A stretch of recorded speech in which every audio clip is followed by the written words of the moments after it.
ये कहानी एक छोटे से जंगल की है जहाँ एक प्यारी सी चिड़िया रहती थी। उसका नाम था टुनटुनी। टुनटुनी बहुत ही गरीब थी, लेकिन उसका दिल बहुत बड़ा था। वो हमेशा दूसरों की मदद करने की कोशिश करती थी। टुनटुनी चिड़िया के साथ उसकी छोटी सी बेटी सुनहरी चिड़िया भी रहती थी। सुनहरी एक प्यारी सी चिड़िया थी जो अपनी माँ की तरह ही दयालु और समझदार थी। जंगल में एक बड़ा सा बाग था जहाँ बहुत सारे पेड़ पौधे और झाड़ियाँ थी। टुनटुनी चिड़िया और सुनहरी चिड़िया वहाँ छोटे छोटे घोंसले बनाकर रहती थी। एक दिन टुनटुनी चिड़िया ने अपनी बेटी सुनहरी से कहा, हाँ बिल्कुल सुनहरी बेटा, इस बार हमारे घर को कुछ खास बनाते हैं। मैंने सुना है कि मूंगफली की छिलकों से घर बनाने से सर्दी कम लगती है और घर गर्म रहता है। हम भी अपना मूंगफली का घर बनाएंगे। माँ, ये आइडिया बहुत अच्छा है। हम मूंगफली के छिलकों से अपना घोंसला बनाएंगे। टुनटुनी चिड़िया और सुनहरी चिड़िया ने मिलकर मूंगफली के छिलकों से घर बनाना शुरू किया। वो मूंगफली के छिलकों को जोड़कर एक सुंदर सा घर बना रही थी। मूंगफली का घर बहुत ही अच्छा और आरामदायक बन गया था। ये सब देखकर वो दोनों माँ बेटी बहुत खुश होती है। अरे वाह बेटा, देखो हमारा मूंगफली का घर बनकर तैयार हो गया है। अब हमें सर्दी से घबराने की कोई जरूरत नहीं है। वहीं दूसरी तरफ आसपास एक कालू कौवा रहता था जो बहुत ही क्रूर और शरारती था। उसका नाम था कालू। कालू कौवा हमेशा टुनटुनी चिड़िया और उसकी बेटी सुनहरी को तंग करता रहता था। वो बहुत गुस्से में था क्योंकि उसे पसंद नहीं आया था कि टुनटुनी चिड़िया उसकी बेटी सुनहरी चिड़िया मूंगफली के छिलकों से घर बना रही थी। एक दिन कालू कौवा टुनटुनी चिड़िया के घर के पास आया और उसने उससे कहा, तुम लोग बहुत बेवकूफ हो। क्या तुम नहीं जानते कि मूंगफली के छिलकों में घर बनाना कितनी बड़ी बेवकूफी है? तुम्हारा घर कभी नहीं टिकेगा। कालू कौवे, तुम कभी अच्छा नहीं सोच सकते। हम जो कर रहे हैं वो हमारे लिए सही है। हम मेहनत करके अपना घर बनाएंगे और खुश रहेंगे। तुम चाहे जितना भी मेहनत कर लो, तुम्हारा घर हमेशा कमजोर रहेगा। मैं देख रहा हूँ कि तुम क्या करते हो। टुनटुनी चिड़िया ने कालू कौवे की बातों को नजरअंदाज किया और अपने काम में लगी रही। वो जानती थी कि कालू कौवा कभी खुश नहीं रहेगा, लेकिन उसने कभी भी कालू कौवे की बातों को दिल पर नहीं लिया। कुछ दिनों बाद जंगल में जोरदार आंधी आई। ये आंधी बहुत तेज थी और सब कुछ उड़ाकर ले गई। टुनटुनी चिड़िया का मूंगफली का घर भी आंधी में उड़ गया। सुनहरी चिड़िया बहुत घबराई हुई थी और वो अपनी माँ के पास दौड़ती हुई आई। माँ, हमारा घर उड़ गया। माँ, अब हम कहाँ रहेंगे? माँ, हम बेघर हो गए हैं। चिंता मत करो सुनहरी, हम फिर से अपना एक नया घर बनाएंगे। हमें हार नहीं माननी चाहिए बेटा। टुनटुनी चिड़िया सुनहरी ने फिर से मूंगफली के छिलकों से घर बनाने की कोशिश शुरू की, लेकिन इस बार कालू कौवा फिर से आया और उसने हंसते हुए कहा, देखा, तुम्हारा घर फिर से उड़ गया। अब तुम क्या करोगी? हम कभी हार नहीं मानेंगे कालू कौवे। हम मेहनत करेंगे और अपना घर फिर से बनाएंगे। देखना, इस बार हमारा घर बहुत ही मजबूत बनेगा। तुम लोग कितने मूर्ख हो। तुम हमेशा मेहनत करते हो, लेकिन तुम्हारा कोई फायदा नहीं होने वाला। माँ, क्या हम सचमुच अपना घर बना पाएंगे? हाँ सुनहरी बेटा, हम अपने घर को फिर से बनाएंगे क्योंकि हम मेहनत और ईमानदारी से काम कर रहे हैं, तो हमें अपने ऊपर पूरा भरोसा है। टुनटुनी चिड़िया सुनहरी ने फिर से मूंगफली के छिलकों से घर बनाना शुरू किया। इस बार वो और भी ज्यादा मेहनत कर रही थी। अचानक एक और आंधी आई, लेकिन इस बार टुनटुनी चिड़िया का घर बहुत मजबूत था। मूंगफली के छिलकों से बने घर ने आंधी का सामना किया और वो नहीं उड़ा। कालू कौवा, जो हमेशा टुनटुनी और सुनहरी का मजाक उड़ाता था, वो हैरान रह गया। वो सोचने लगा, ये क्या हो रहा है? उनका घर तो आंधी में भी नहीं उड़ा। मुझे लगता है कि टुनटुनी और सुनहरी की मेहनत ने उनका घर मजबूत बना दिया। कालू कौवा समझ चुका था कि मेहनत और ईमानदारी से किए गए काम का फल हमेशा अच्छा होता है। वो अब टुनटुनी चिड़िया से माफी मांगने के लिए गया। टुनटुनी, मैं तुमसे माफी मांगता हूँ। मैंने तुम्हारा मजाक उड़ाया और तुम्हारे काम को गलत समझा, लेकिन अब मैं समझ गया हूँ कि मेहनत का फल हमेशा अच्छा होता है। कोई बात नहीं कालू कौवे, हम सभी गलती करते हैं, लेकिन हमें हमेशा एक दूसरे से कुछ सीखने की कोशिश करनी चाहिए। अब कालू कौवा टुनटुनी और सुनहरी के अच्छा दोस्त बन गया था। उसने भी उनकी मदद करने की कसम खाई। टुनटुनी चिड़िया और सुनहरी चिड़िया ने मिलकर कालू कौवे को सिखाया कि सच्ची दोस्ती और मेहनत से ही जीवन में खुशियाँ आती हैं। अब मैं समझ गया हूँ कि जो लोग मेहनत करते हैं और दूसरों की मदद करते हैं वह हमेशा खुश रहते हैं। मुझे भी तुम दोनों की तरह मेहनत करनी चाहिए। हाँ कालू कौवे, ये जीवन का सबसे बड़ा सबक है। अगर हम सभी एक दूसरे की मदद करें तो हम सब खुश रह सकते हैं। इसलिए तुम वादा करो, तुम फिर कभी किसी पक्षी को परेशान नहीं करोगे। कालू कौवा टुनटुनी चिड़िया से वादा करता है। अब वो सब खुशी खुशी अपने मूंगफली के घर में रहते हैं। ये कहानी हमें सिखाती है कि मेहनत, ईमानदारी और एक दूसरे की सहायता से हम किसी भी मुश्किल का सामना कर सकते हैं। टुनटुनी चिड़िया सुनहरी की तरह हमें भी अपने काम में विश्वास रखना चाहिए और कालू कौवे की तरह कभी किसी की मेहनत का मजाक नहीं उड़ाना चाहिए।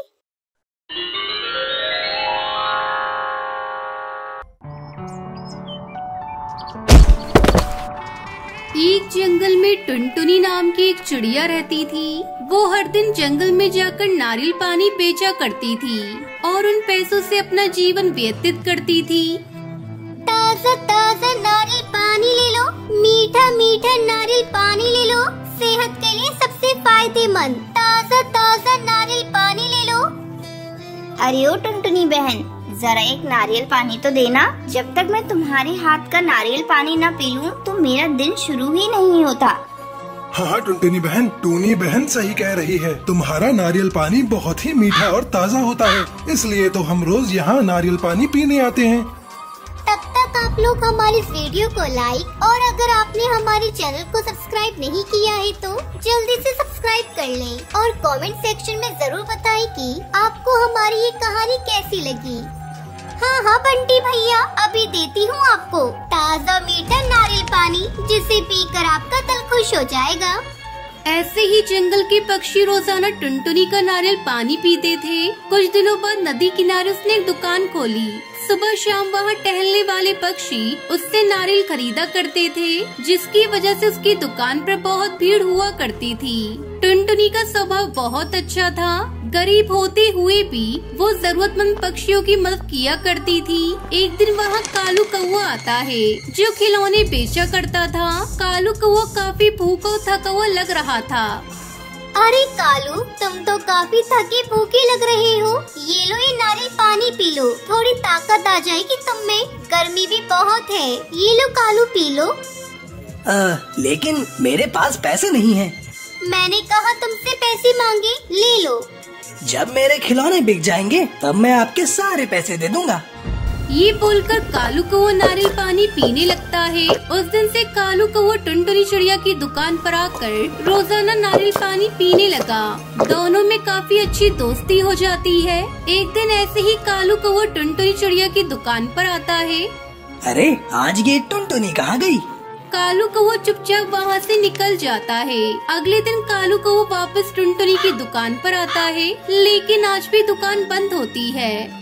अरे आज भी टुनटुनी चिड़िया नहीं आई, क्या हुआ होगा? मुझे जाकर देखना चाहिए।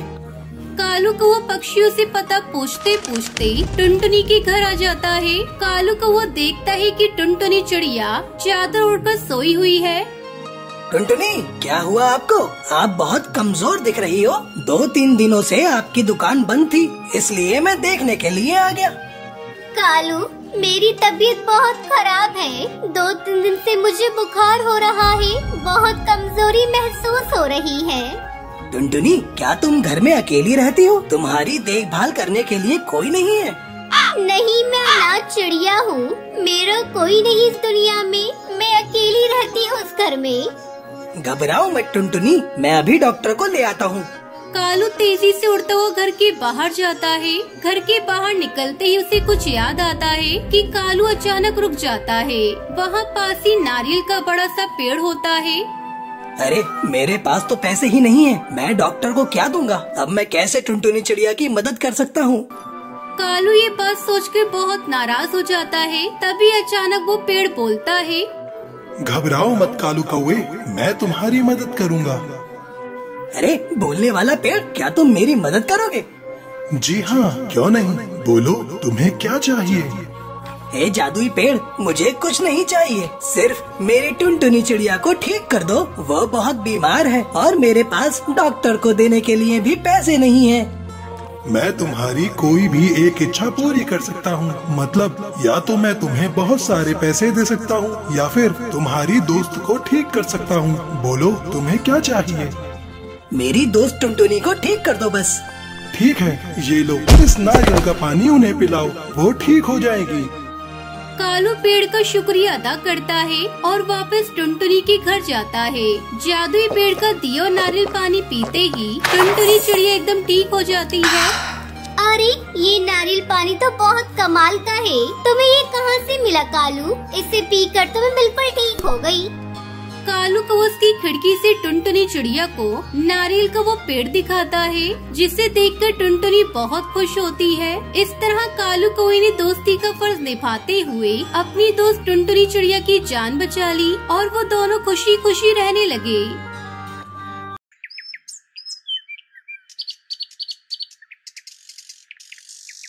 बहुत समय पहले की बात है। रामपुर जंगल में एक बहुत बड़ा फलों का बगीचा था। वहाँ के पक्षी व्यापारी फल लेकर मंडी में बेचते थे और उसी मंडी में टुनटुनी नाम की चिड़िया भी फल बेचने आया करती थी। पर उसे मंडी के कुछ व्यापारी पसंद नहीं करते थे और उसका कारण था टुनटुनी का अच्छा व्यवहार, जिसके कारण ज्यादा से ज्यादा ग्राहक उसके पास फल खरीदने जाते थे और इसलिए वो पक्षी टुनटुनी के लिए तरह तरह की दिक्कतें पैदा करते थे, जिसकी वजह से उसको फल बेचने के लिए नहीं मिलते थे। ये टुनटुनी अगर बगीचे में मेरे से पहले पहुंच गई तो फल लेकर मंडी चली जाएगी। फिर सब पक्षी इसी से फल खरीदेंगे। मुझे इसे किसी भी तरह रोकना होगा। हाँ, ये तरीका सही रहेगा। कोई है? कोई मेरी मदद करो। तभी टुनटुनी चिड़िया वहाँ आती है। क्या हुआ कालू भैया, आप चिल्ला क्यों रहे हो? देखो ना टुनटुनी, मेरा बैल भाग गया है और मैं अपनी बैलगाड़ी छोड़ के उसके पीछे नहीं जा सकता। मेरी मदद कर दो, मेरे बैल को वापस ले आओ। तुम्हारा बहुत एहसान होगा मेरे ऊपर। हाँ हाँ कालू भैया, क्यों नहीं। कालू ने ऐसी चाल चली कि टुनटुनी उसके जाल में फंस गई। उसने जानबूझकर अपनी बैल को भगा दिया और टुनटुनी को उसके पीछे भेज दिया ताकि वो समय पर बगीचे में ना पहुंच सके। मैं तो चला बगीचे से फल लेने। अब देखता हूँ कौन खरीदता है इस टुनटुनी से फल। जब तक टुनटुनी बैल को वापस लेकर आई, बगीचे के सारे फल व्यापारी पक्षी ले जा चुके थे। टुनटुनी बचे हुए थोड़े बहुत फल लेकर मंडी में चली जाती है, लेकिन कालू कौवे की बैल को पकड़ने के चक्कर में उसका बहुत ज्यादा समय बर्बाद हो गया था। वो आज भी मंडी देरी से पहुँची। आज भी मेरे फल नहीं बिकेंगे। आज भी मुझे भूखा ही सोना पड़ेगा। टुनटुनी दुखी होकर वहाँ से चली गई और उड़ते उड़ते नदी के बीच में लगे एक पेड़ के नीचे बैठकर रोने लगी।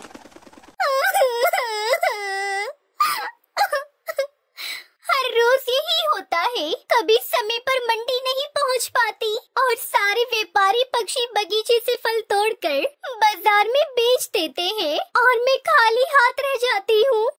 टुनटुनी के साथ रोज रोज यही होने लगा। वो रोज फल लेने बगीचे की तरफ जाती, लेकिन व्यापारी पक्षी रोज उसे किसी न किसी काम में उलझा देते थे, जिससे वो कभी भी सही समय पर बगीचे में नहीं पहुंच पाती थी। हर रोज वो इसी तरह से दुखी होकर उसी पेड़ के नीचे बैठ जाती है। तभी एक दिन उस पेड़ से आवाज आती है, टुनटुनी, अरे ओ टुनटुनी। अचानक से आवाज सुनकर टुनटुनी चिड़िया चौंक गई और जैसे उसने पीछे मुड़कर देखा तो वो डर गई, क्योंकि उससे वही पेड़ बात कर रहा था जिसके नीचे वो बैठी थी। डरो मत टुनटुनी। तुम बोल कैसे सकते हो? तुम तो एक पेड़ हो ना।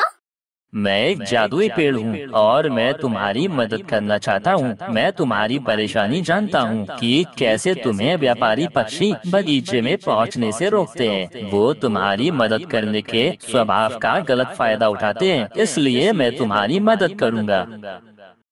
मदद? पर कैसे करोगे तुम मेरी मदद? तुम्हें मंडी में बेचने के लिए फल चाहिए थे ना? मैं तुम्हें फल की जगह एक ऐसी चीज दूंगा जिसे खाकर पक्षी दीवाने हो जाएंगे। जैसे ही पेड़ ने ऐसा कहा तभी उस पेड़ पर बहुत सारे मैगी के पैकेट प्रकट हो गए। उसे देखकर टुनटुनी चिड़िया हैरान हो गई। टुनटुनी, ये मैगी है, इसका स्वाद बहुत अच्छा है। जब पक्षी इस मैगी को खाएंगे तो अपने पंख चाटते रह जाएंगे। तुम जितनी चाहो ये मैगी पेड़ पर से तोड़ सकती हो। ये सुनकर टुनटुनी चिड़िया बहुत खुश होती है और बहुत सारी मैगी तोड़कर बाजार में बेचने लगती है। अब सब पक्षी टुनटुनी चिड़िया की मैगी के दीवाने हो जाते हैं, पर ये सब देखकर कालू कौवा उससे बहुत जलता है। ये रोज रोज इतनी सारी मैगी लाती कहाँ से है? जितना मैं जानता हूँ इस जंगल में कोई भी मैगी की दुकान नहीं है। अब मुझे इसका पीछा करके सच का पता लगाना पड़ेगा। अगले दिन कालू ने टुनटुनी का पीछा किया और उसने देखा कि टुनटुनी नदी के बीच में लगे पेड़ के पास जाकर उससे बातें करने लगी। पेड़ भाई, मैं मैगी लेने आई हूँ, कृपया करके मुझे बहुत सारी मैगी दे दीजिए। ऐसे बोलते ही पेड़ में ढेर सारी मैगी लग गई। कालू कौवे देखकर हैरान हो गया। अच्छा, तो ये है असली राज टुनटुनी की मैगी का। ये जादुई पेड़ उसे मैगी देता है। ये देखकर कालू ने एक योजना बनाई। अगले दिन कालू भी उस जादुई मैगी के पेड़ के पास गया। पेड़ भाई, मैं मैगी लेने आ गया हूँ, कृपया करके मुझे ढेर सारी मैगी दे दो। कालू के बार बार बोलने पर भी पेड़ में एक भी मैगी नहीं आई। ये देख कालू को गुस्सा आ गया और उसने तय किया कि वो किसी भी तरह उस पेड़ से मैगी लेकर रहेगा। लगता है तुम ऐसे नहीं मानोगे, तुम्हें काट कर अपने साथ ले जाऊंगा। कालू ने पेड़ काटने की बहुत कोशिश की, लेकिन वो उसे काट नहीं पाया। तभी टुनटुनी चिड़िया वहाँ आती है और कालू को पेड़ काटते देख हैरान रह जाती है। अरे क्या कर रहे हो कालू भैया? इस पेड़ को मत काटो, चले जाओ तुम यहाँ से। टुनटुनी, मुझे सच्चाई का पता चल चुका है। ये एक जादुई मैगी का पेड़ है, यही तुम्हें रोजाना मैगी देता है ना? लेकिन अब मैं इसे काटकर अपने घर ले जाऊंगा। चलो हटो यहाँ से। लगता है ये ऐसे नहीं कटेगा। अभी गांव जाकर बड़ा हथियार लेकर आता हूँ। कालू बड़ा हथियार लेने गांव की ओर जाता है। ये देख टुनटुनी जादुई पेड़ के पास जाकर विनती करती है। पेड़ भाई, अब आपकी सच्चाई पक्षियों को पता चल चुकी है। अब आप यहाँ सुरक्षित नहीं हैं। आप यहाँ से चले जाइए, इसमें ही आपकी भलाई है। टुनटुनी के ऐसा कहते ही पेड़ के चारों ओर एक रोशनी फैलने लगी और देखते ही देखते उस पेड़ ने एक गिद्ध का रूप ले लिया। ये देख टुनटुनी के आश्चर्य का ठिकाना नहीं रहा। धन्यवाद टुनटुनी। मैं नदी पार जंगल का राजा हूँ। बहुत साल पहले मैंने गलती से एक ऋषि की तपस्या भंग कर दी थी और उन्होंने मुझे पेड़ बनने का श्राप दिया था और कहा था कि जब तक कोई मुझे खुद अपने मन से यहाँ से वापस जाने को नहीं कहता तब तक मैं पेड़ ही बना रहूंगा। आज तुमने मुझे यहाँ से जाने को बोलकर मुझे श्राप से मुक्त कर दिया है। चलो अच्छा है, आप अब हमेशा के लिए श्राप मुक्त हो गए। हाँ, तुम बहुत ही अच्छी चिड़िया हो। ये लो, इस मैगी के बीज को अपने घर में लगा देना, फिर तुम्हें कभी मैगी की कमी नहीं होगी। फिर वो गिद्ध वहाँ से गायब हो गया। टुनटुनी ने उस मैगी का बीज अपने घर में लगा दिया और देखते ही देखते उस बीज ने एक पेड़ का रूप ले लिया और उसमें बहुत सारी मैगी लग गई। अरे वाह, ये तो जादुई मैगी का पेड़ है। उस दिन के बाद से टुनटुनी को कभी भी मैगी की कमी नहीं हुई और उन मैगी को बेचकर वो अपनी जिंदगी खुशी खुशी गुजारने लगती है।